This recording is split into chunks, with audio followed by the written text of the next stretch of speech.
and we'll go ahead and get started. And welcome, Eric. Please, Eric, take over. So I apologize for being late. I've been trying to get on since 11:40. So there's something wrong with my laptop. So hopefully this is going to go okay. So if you guys, I think it's wanting an update of some sort. So I'm going to have to potentially go through that tonight at some point. I was like, I'll reboot it. It'll be fine. And then of course, nothing was working. So there you go. So let me know as we go through this if you run into any issues or can't see the screen or whatever else might happen in this virtual world we're going to talk about today. So I'm going to share my presentation. Hopefully, can you guys see that? We're good. All right, nice. So again, I'm Eric Holtzclaw with Liger Partners. We're going to talk today a little bit about finding success in the virtual world. So talking through kind of things that work and open to conversations. I've only got it because we've got a little short time span here. So there's a lot of content in this space. So if there's something that comes up that you want to talk about afterwards, please let me know. So first and foremost, before we talk about the virtual world, we need to take kind of a step back and understand what happened, like what's broken and new. So prior to 2008, companies had a lot of control over how they got to their customers. And many of us know what happened in 2008. We had another interesting economic downturn at that period. And there's often a blame of the way that the world changed and what happened on that economic downturn. But what I tell you is that what happened in 2008 is we received a lot of disruptive technology. So we got our first smartphones. So I remember standing in line. It's one of the few things I ever stood in line for to get my iPhone. Ubiquitous internet, so internet everywhere, unless you're me today and I can't get internet or my laptop to work. And we also got social media. And what happened is that took this nice, tight customer journey, even if it was online, and it broke it apart. And so now customers could find us in lots of different places, and they would come in and outside that buyer journey in multiple ways. Now, I use awareness, exploration, comparison, and purchase as sort of the 4 steps within this journey. Some companies have 5, it really depends, but you can kind of apply this to your own world. And if you think about all of my paw prints here, these are times that you're not participating in something that the company owns. You're either in social media, you're looking otherwise to kind of find out this information. And we also know that we know the trick. The second I start to visit anybody's digital property, you're going to start following me around, advertising to me, potentially sending me that nasty email that I don't want to get. So companies, our customers will purposely avoid this. And so I talked about this kind of modern customer journey until we had the interesting situation we're in now. And what happened in that world in sort of a post-COVID customer journey is that we have lost some of our ability to connect with those customers because we at least would have them come into our physical presence, or we could go to a meeting and see them. So my paw prints, the number of times that I have to connect with someone was reduced, and the number of channels I had to get to that customer also became much more narrow.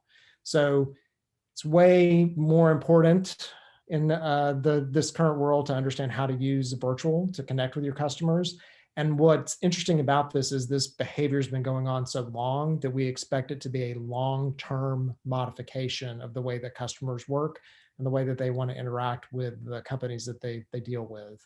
I, for instance, was using Instacart sort of sparingly before all this happened, and now I'll never go back. Like I'm never going to the grocery store anymore. Everything gets delivered, and we have Butcher Box that delivers to our house, those types of things. So my situations of being in a grocery store are greatly reduced. So companies that want to get to me or understand me have to figure out how to do that virtually versus, counting on the compulsory aisle down at the grocery store anymore.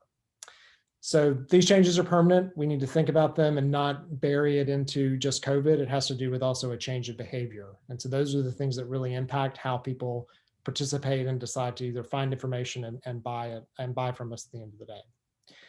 And so to think about this, we always talk about marketing. I really wish that it were Mad Men, the big idea, the bourbons, the, dressing nice and going to the big meeting. And Don is famously, he says he can only sell one thing, which is really what marketing used to be. It would be the big message that would then drive you into the store, and the salesperson would then pick you up and start to build this relationship with you. So marketing isn't Mad Men. It isn't about Don Draper. It's Breaking Bad. It's about making the best meth and making it over and over and over again. And if you think about the way that Walt built his meth empire, he knew how to make that blue meth that had just a specific way that it was done. And it was based on a formula. So as we think about marketing, think what we're doing, yeah, the big ideas are fun and we want to create those, but we have to put the right railing, the right formulas behind them in order for those to work. And so we want to consider, when we're putting that marketing together, is it consistent? Does it happen over time? Those types of things that we're really going to stay in front of our customer. So we're big advocates of the creation of content. And in a virtual world, really, what else do you have to connect with your customers other than your content? And so content builds relationships. Relationships are built on trust, and trust drives revenue. And I'm sure you've heard lots of talking heads like me talk about content. And it's like, oh yeah, we got to create content. We got to create content, but it's the right type of content. And so often I see companies making the wrong type of content. They're not really thinking about it from the perspective of their customer. What does your customer want to hear about? What do they want to see? And so how do we kind of think about that message in a way that's going to be effective to reach your customers in a virtual world? So we take some lessons from Mr. Rogers. So Mr. Rogers was the best at teaching us things versus telling us things. And the more sales oriented you are, the more likely you are to tell people all about what you do and how you do it. You can take those same telling messages and turn them into teaching messages. My favorite example is a tire store. I know nothing about tires. I know I have to have them on my cars, and I know sometimes that they're expensive. You can teach me the different types of tires you sell, and then I ultimately know you sell those tires because you've been able to teach that to me, or you can tell me about them, and I'm probably lost and bored. So taking your messages and taking them from a telling message and turning them into a teaching message is an easy way to start connecting with people in a more virtual and meaningful way. All of your content, most of the time we put websites on a diet. We reduce them down to your best brochure. And we take the things that you really want to communicate to your customer and we put them into some kind of content that teaches them about what you do. And if you're afraid to teach your customer what you do because you're afraid it's going to get stolen and whatever, you may not really have a business at the end of the day. It may not be something that's that dramatically, difficult for someone to copy. So that's a deeper problem. So really pushing it into teaching content, you should make your customer realize what you do is so hard, they'd never want to do it themselves. So how do I do that as a company? How do I think about my company in a way that I'm going to B2C or B2B attract them in a virtual world? You should think about your company in the same way that a magazine publisher would. So when we start working with a new client, we want to look at what are the stories we can tell around that company. What are the things that they're doing that would be interesting and what would make someone pick that magazine up off the news shelf, right? Now, most of you seem to be old enough to know what a magazine is. I may have to change this analogy later, but it's the same idea as like, what are those BuzzFeed titles that are on the front page? When you go to a news site, what are the things that make you click or make you tell someone you think you know everything about the story when all you really do know is the headline? So kind of considering your company as a magazine and figuring out what are the stories you're going to tell over time is the way to really get your customers engaged. And so as we went into the COVID period and started to just determine how we were going to connect with our customers virtually, we saw companies put this into play in a very different and interesting way, because not every one of your customers is the same. Some of your customers want to know certain things about your business, and some of your customers want to know other things about your business. And so 3 primary categories that we saw during the kind of COVID period of time, where there were 3 types of customers people sort of talked to. They're the ones that wanted to be taught. These are the people that learned how to bake bread, during I think there was a big rage of people baking bread. I got a big green egg and I learned how to become a big green egg master, which would never have happened because I like fast food, not slow food. So it was like, oh, I have 12 hours. I'm going to figure out how to use the big green egg. They're the enablers. These are the people that want to kind of be taken care of and they love convenience. So my example of Instacart, I went from picking it up at the store to now having it delivered because I'm all about convenience. So how can you enable me? And then finally, entertain me. I'm stuck in my house and I need to get down some kind of rabbit hole. And depending upon the context of what you're selling, you have different customers in each one of these categories at least. And so getting to the understanding that the message isn't the same for everyone, it's going to be slightly different for each one of these categories. So knowing your customer, knowing what they really care about your business is important to attract them in the virtual world and put out the right kind of message to get them to interact with your content. And really the main name of the game is to get them to remember that you exist so that when they have that need, they're willing to pick up the phone and reach out to you so that they can convert.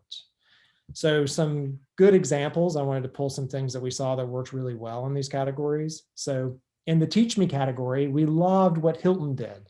So, you couldn't travel during that time. And if you've ever stayed at a DoubleTree hotel, they have these great cookies that they give you when you check in. And so you go up to your room with a warm set of cookies and a glass of milk, and it's just very homey. And many of us, I love to travel. And, there's some of those experiences that we really kind of were sad that they had gone. So DoubleTree launched their cookies, the cookie recipe. They gave out the cookie recipe so that people could try it on their at home. And they supported that with videos. And what was interesting about the videos and the way that they did this is the video that you have here was made in a commercial kitchen. So they show this cookie recipe being made in a commercial kitchen. So they reminded you that this was like a DoubleTree thing. Like, yes, you can do this at home, but we're a place that you typically stay at. This is how you make the recipe. And then they supported it with a lot of online content. So this whole teaching audience that was used to staying at a Hilton, there was no reason for them or a DoubleTree to be taught, shown features and functions of a hotel because they couldn't use them at that point, was being engaged with based on this nice kind of cookie recipe that made them remember the brand and keep them top of mind during a time that people were not traveling. Another example, which is one that we did during the Teach Me category, was we did Liger office hours. So we did 10 a.m. every morning. We had a different topic, and we would have customers join us, and we would talk to them about marketing topics. So, what is SEO? How do I, what's the difference between a WordPress and a Squarespace site? Things like that. So we would launch the topic each day and then bring our customers on. And it was also a way for us to stay connected during this period of time that we weren't sure what the world was going to look like or how long we might still be in virtual world. So then if you look at your Enable Me category, of course, all of us know Zoom, which is the thing that I've been fighting with for the last 40 minutes, trying to get it running. So Zoom is, became like the darling of this period of time. We spent way too much of our lives in front of Zoom and in front of Zoom screens. What we found interesting in this category was what Cox did. So Cox is, of course, an Atlanta company, and they have the Connect to Compete, product that they push out, which is more for like the rural networks and rural places. So they're typically in secondary markets. And so they had a lot of ways of connecting with their customers and providing them just with general access or reduced access. One thing that we've noticed too is like Xfinity is doing a similar thing where they have their Wi-Fi spots open during this time for free until at least June 30th. So it's this nice, like warm fuzzy that enable people to get connected, to allow them to get to the things that they needed during a time when maybe people weren't going to be signing up for the service or there weren't other things you could sell to them. So talking to this Enable Me category through something that's kind of a give back and allowing others to tell that story is a really smart way of connecting with your customers. Eric, so that before we run out of time, Yeah. can we get to see, because you've provided a lot of good content and some really good conversation points. So I'm curious if anybody's got any questions for you. I've got one last one and then we'll go, and then I'll be to where I can. So the last one is the Entertain Me. So the Oatly Department of Distraction Services, Oatly makes like granolas and cereals and things like that. And so they created this whole thing online, which had really nothing to do with their food at all, because you're probably already buying oatmeal at that point, right? And so they had this whole, the quaranties, they sold quaranties online. They had ring-a-ding roulette, like all kinds of interesting things. And then over here to the right, this was a bird feeder that someone had made out of an Oatly package. And so they really didn't tell you how to make it. They just showed you that you could do something like this. So it was totally about distraction. This was a rabbit hole that you could go down, and they came up with kind of interesting ways of connecting with you. They didn't have anything to do with them like selling their product. So as you think about your clients, what can you do today to take care of your future self? The thing about content and creating content is that it's a long game. And so there are three things you could do today to kind of think about your content. One is revamp any of your irrelevant content. So you may have content out there that was appropriate pre-COVID and isn't any longer. So do you need to rewrite it or touch it?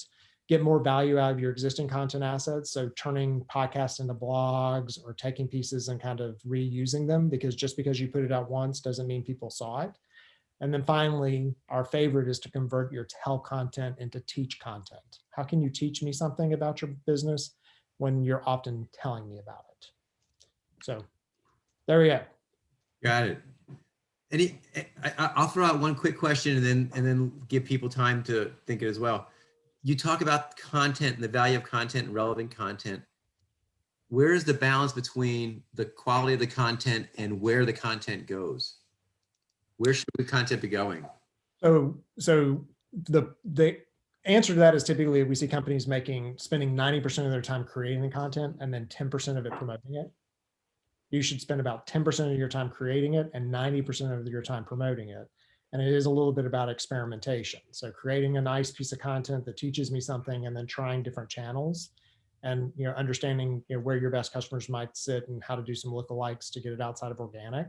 So we see a lot more companies spending way too much time just pumping a bunch of stuff out versus just using what they have that they know kind of works organically. So for those on the call, anybody want to talk about, I mean, Eric tells you all this great content. You have questions either about the content or the 90% about what to do with it? We kind of went through are always looking at, how are the different channels performing? How is social media performing? We just recently looked at Twitter is not doing anything. Let's move it from Twitter to Google Connect. Anyway, so just, I think you need to just look at your statistics all the time, and you need to plug and play and see what works.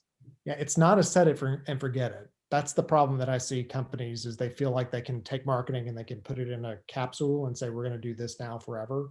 And it is like it's like having a stock portfolio. So you have some high growth pieces, some bond pieces, things like that. And you have to continually look at what's working and what's not and move things around. Eric, did you have a comment? Yeah, so this is more of a declaratory statement for you, Eric. Can we officially say that gated content is dead at this point? Gated is dated. If you ask me for more than two things, you have broken the rule, because if it's gated, it means that I'm paying you by giving you my name and email address. Like I have paid you for it. So it really better be good. Really be good. So are you still recommending, for instance, like HubSpot as a platform? They built their reputation on gated and lead generation content. We recommend platforms based. It's kind of interesting you say that, because we always say, what is the name of the platform? And depending upon the tactic we're putting in place as to whether or not we're going to suggest it. So if people want to do a landing page based, gated or not, HubSpot's a good one, right? If it's Salesforce, Salesforce is good for sales teams. Like, you kind of almost think of based on the name, that's what they do well. Everything else that they have added on, they've added on, and they probably do pretty poorly. Right. So if they're a landing page oriented company, HubSpot can be a good solution. Right. Do you have that organized like as criteria? Like there's only so many ways that this this liger gets skinned. Don't skin ligers. That's a bad thing. Go ahead. And I'm trying to put this in a model where everybody can kind of apply. So for instance, like in my world, I've got five buckets that corporations typically end up with at brand situations. Like because everybody comes in feeling like I've got a unique situation. And you don't. You're a number two. Have you kind of mapped that out with your organization also to help channel your customers to understand themselves a little bit better? Yeah, everybody says that they're different and they're not. And that's why we say we're industry agnostic and problem specific. So what's the problem you're trying to solve? And what are your sacred cows? Like you can't touch this thing, so we have to go do something somewhere else. And another presentation that I give that this is a basis on, the one I do for Vistage, is making sense of the modern day marketing maze.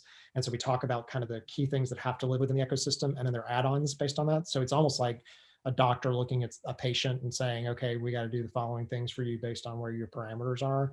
But it really is this thing or this thing. And then you just got to adjust it based on more relational versus transactional marketing. I don't Hi, like Eric. B2C or B2B. Anthony, go ahead. Hi, Eric. This is Anthony. I have a question. What would you suggest to a team that is aiming to teach experts on a new topic or in this case, service product that the experts might think they already know?